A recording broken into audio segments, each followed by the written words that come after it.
नमस्कार दोस्तों, स्वागत है आपका हमारे YouTube चैनल पहुँच खातक में। साथियों, आज हम विकारी शब्दों से संबंधित परीक्षा में पूछे जाने वाले महत्वपूर्ण प्रश्न लेकर आपके सम्मुख आए हैं, जिन्हें आप देख सकते हैं। इनमें से पहला प्रश्न है, संज्ञा के कुल कितने भेद हैं? तो ऑप्शन देखते हैं। ऑप्शन ए है 2, ऑप्शन बी 3, ऑप्शन सी 4 और ऑप्शन डी 5। तो दोस्तों, संज्ञा के कुल 5 भेद हैं। देखिएगा कौन कौन से। व्यक्तिवाचक, जातिवाचक, भाववाचक, द्रव्यवाचक और समूहवाचक, ये संज्ञा के कुल 5 भेद हैं। अब हम दूसरा प्रश्न देखते हैं। हिंदी में संज्ञा के कितने भेद हैं? देखिएगा यहाँ पे 2 प्रश्न बन रहे हैं। पहला था संज्ञा के कुल कितने भेद हैं, तो यहाँ पे हमें कुल भेद बताना है, जितने भी होते हैं। अब यहाँ पे दूसरा प्रश्न है, हिंदी में संज्ञा के कितने भेद हैं? तो हिंदी में अलग है और कुल भेद अलग होते हैं। तो दोस्तों देखिएगा, जब हिंदी में पूछा जाए तो यहाँ पे ऑप्शन देखते हैं। Option A 1, option B 2, option C 3 और ऑप्शन डी 4। तो हिंदी में संज्ञा के कुल 3 भेद हैं। कौन कौन से? व्यक्तिवाचक, जातिवाचक और भाववाचक। संज्ञा के जो अंतिम 2 भेद हैं वो जातिवाचक संज्ञा के अंतर्गत आ जाते हैं। तो अगला प्रश्न देखते हैं हम। वह कुछ खा रहा है में सर्वनाम का कौन सा भेद है? वह कुछ खा रहा है, तो ये वाक्य है। देखते हैं हम सर्वनाम का कौन सा भेद है इसमें। तो ऑप्शन ए निजवाचक, ऑप्शन बी प्रश्नवाचक, ऑप्शन सी निश्चयवाचक और ऑप्शन डी अनिश्चयवाचक। तो वह कुछ खा रहा है, अब क्या खा रहा है पता नहीं, तो यहाँ पर हमें रहस्य लग रहा है, कुछ संदेह लग रहा है। इसका मतलब ये अनिश्चयवाचक है, मतलब निश्चित कुछ भी नहीं है। अगला प्रश्न देखते हैं। सर्वनाम के कुल भेद हैं। तो सर्वनाम के दोस्तों देखिएगा कितने भेद हैं कुल। Option A 2, option B 4, option C 6 और ऑप्शन डी 8। तो सर्वनाम के कुल 6 भेद हैं। कौन कौन से, इसको भी देख लेते हैं।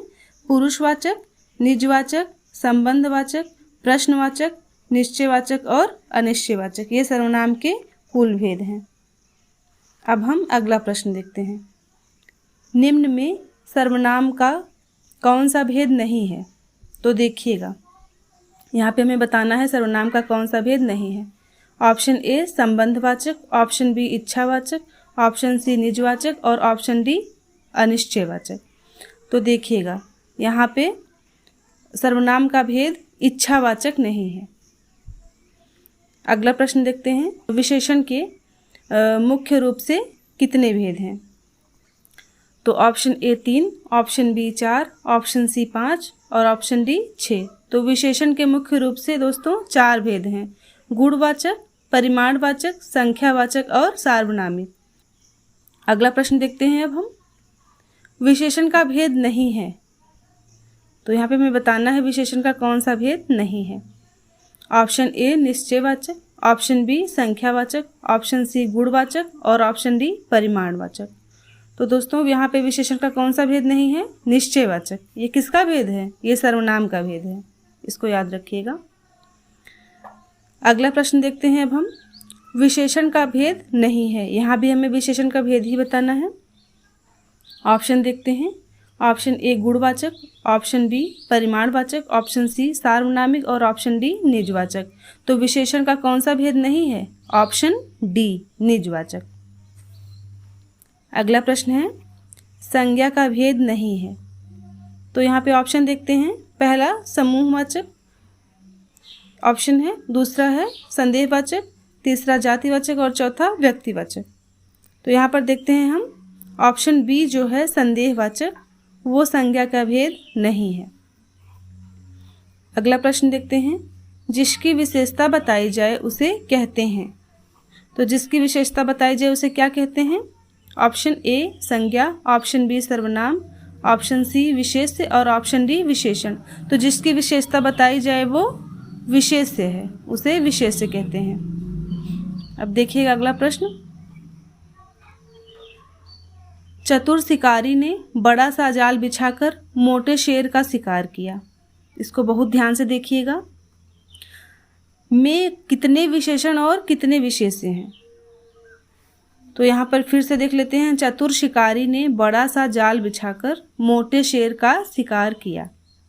यहाँ पर देखिएगा, ऑप्शन ए एक विशेषण एक विशेष्य, ऑप्शन बी दो विशेषण दो विशेष्य, ऑप्शन सी तीन विशेषण तीन विशेष्य और ऑप्शन डी दो विशेषण तीन विशेष्य। यहाँ पर देखिएगा दोस्तों, यहाँ पर ऑप्शन सी सही है, तीन विशेषण तीन विशेष्य। अब कैसे, ये भी देख लीजिएगा। हम जो विशेषता बताते हैं उसे विशेषण कहते हैं और जिसकी विशेषता बताते हैं वो विशेष्य है। तो यहाँ पर देखिएगा, चतुर शिकारी ने, चतुर क्या है, चतुर विशेषता है, एक विशेषण हो गया। अब यहाँ पर देखिएगा बड़ा सा जाल, तो बड़ा सा क्या है, ये भी विशेषण है, दो है। उसके बाद मोटे, ये तीन विशेषण हो गया। अब विशेष्य देखते हैं, मतलब किसकी किसकी विशेषता बताई गई है। तो चतुर शिकारी, यहाँ पर शिकारी एक विशेष्य हो गया। बड़ा सा जाल, देखिए यहाँ पे जाल की विशेषता क्या है कि वो बड़ा सा है, तो जाल की भी विशेषता बताई गई है, दो हो गया। पहला शिकारी, दूसरा जाल और तीसरा शेर, क्योंकि शेर मोटा है तो शेर की विशेषता यहाँ बताई गई है। तो दोस्तों कुल मिला के क्या हो गया, तीन विशेषण और तीन विशेष्य। ये बहुत ही पूछते हैं परीक्षाओं में, इसको याद रखना बहुत ज़रूरी है। अब अगला प्रश्न देखते हैं। नए मकान की विशाल चहारदीवारी को लांघकर शातिर चोर घुस आया।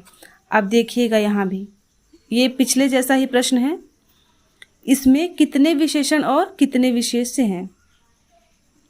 नए मकान की विशाल चहारदीवारी को लांघकर शातिर चोर घुस आया। ऑप्शन है, ऑप्शन ए दो विशेषण तीन विशेष्य, ऑप्शन बी तीन विशेषण तीन विशेष्य, ऑप्शन सी एक विशेषण दो विशेष्य और ऑप्शन डी दो विशेषण दो विशेष्य। यहाँ पर भी समझिएगा, नए मकान की, नया क्या है, विशेषण है। अब मकान, क्योंकि मकान की विशेषता बताई गई है तो मकान क्या हो गया, विशेष्य, एक विशेषण एक विशेष्य हो गया। उसके बाद विशाल चहारदीवारी, विशाल क्या हो गया, विशेषण और चहारदीवारी विशेष्य, तो दो विशेषण दो विशेष्य हो गया। इसके बाद शातिर चोर, देखिएगा शातिर क्या है, विशेषता है और चोर विशेष्य है, क्योंकि चोर की ही विशेषता बताई जा रही है कि वो शातिर है। तो कुल मिलाकर तीन विशेषण और तीन विशेष्य हो गया यहाँ भी। अगला प्रश्न है, बंगाली, बिहारी तथा अवधी शब्द गुणवाचक विशेषण के अंतर्गत किसमें आते हैं। मतलब बंगाली, बिहारी, अवधी तो गुणवाचक विशेषण के अंतर्गत आते हैं, लेकिन किसके अंतर्गत आते हैं, अब यहाँ पर देखिएगा प्रश्न तो आप समझ जाएंगे। ऑप्शन ए दिशा बोधक, ऑप्शन बी आकार बोधक, ऑप्शन सी स्थान बोधक और ऑप्शन डी अवस्था बोधक। तो दोस्तों ये स्थान बोधक है। बिहारी, बंगाली, अवधी, ये सब मतलब हम जो स्थान के नाम पर जिसको रख देते हैं, जैसे हमने कहा कि बंगाली लोग मछली चावल खाते हैं या फिर ऐसा कुछ भी हम बोलते हैं, बिहारी या अवधी भाषा, तो ये सब चीज़ क्या है, हम जो स्थान के आधार पर जो भी नाम दे देते हैं जिसको, वो स्थान बोधक में आते हैं। अगला प्रश्न देखते हैं। जहाँ चाह वहाँ राह में सर्वनाम का कौन सा भेद है। तो देखिएगा इसमें सर्वनाम का कौन सा भेद है, हम ऑप्शन देखते हैं। ऑप्शन ए निजवाचक, ऑप्शन बी निश्चयवाचक, ऑप्शन सी संबंधवाचक और ऑप्शन डी प्रश्नवाचक। तो यहाँ पर जहाँ चाह वहाँ राह में संबंधवाचक है, ऑप्शन सी सही है। मतलब दोनों में जो वाक्य है उस बीच में कॉमा है, दोनों सेंटेंस में आपस में संबंध है। जहाँ चाह मतलब जहाँ भी चाह है वहीं राह है और कहीं नहीं है, वहीं राह है, तो ये संबंध दिखा रहा है हमें, इसलिए ये संबंधवाचक है। अब हम अंतिम प्रश्न देखते हैं मित्रों। द्रव्यवाचक संज्ञा और समूहवाचक संज्ञा संज्ञा के किस भेद के अंतर्गत आ जाते हैं। तो ऑप्शन है, ऑप्शन ए व्यक्तिवाचक, ऑप्शन बी जातिवाचक, ऑप्शन सी भाववाचक, ऑप्शन डी कोई नहीं। द्रव्यवाचक और समूहवाचक संज्ञा अभी हमने बताया था कि ये जातिवाचक संज्ञा के अंतर्गत आते हैं, यहाँ पे ऑप्शन बी सही है। तो दोस्तों ये थे विकारी शब्दों से संबंधित प्रश्न। अब हम मिलते हैं अगले वीडियो में, तब तक के लिए नमस्कार।